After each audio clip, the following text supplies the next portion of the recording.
One of my biggest realizations early on in roofing sales was that there was a great deal of difference in the contracts I signed with people. Let me explain. Signing a contract, putting ink on a piece of paper, and having a legally binding document is completely and entirely different than having a deal with a customer where they're not just legally bound to you, but they're emotionally bound to you. They're tied to you where they don't want to go anywhere else. Because all of us know there are people out there who go house to house, walking signs and picking up other people's business. Now, a lot of this has to do with the fact that a lot of those signs don't even mean anything. What they mean is they knocked on the door, or they inspected the roof, or they're maybe possibly going to do business together. But it's not a real deal. Now, listen, there's no such thing as an ironclad contract. For number one, in order for you to have an ironclad contract, you have to be willing to go to court with your customers. You have to be willing to take legally binding action with your customers.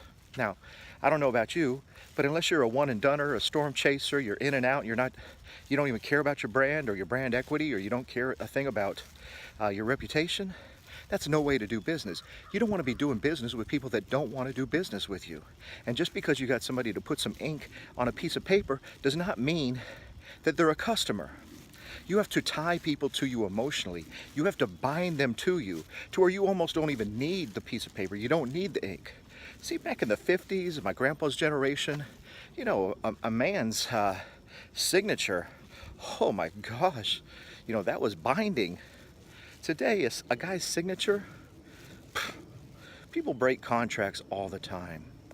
Number two, the reason why you don't want to depend on a signed contract in order to build your business is simply this, you have to build your business on people that are in love with you. They're in love with your brand. They're in love with your company. They're in love with the way you do business. They're in love with you. Not the fact that they dropped some ink on a piece of paper or used their finger to sign your iPad. You know, that's no way to build a business. It's a way to make one and done money, but it's no way to build a business. You have to tie people to you emotionally. If you want to build a business, if you want to build a sales career, if you want to build a company, you have to teach your salespeople how to tie people to your company emotionally. All right, this is Mike. Make it a great day.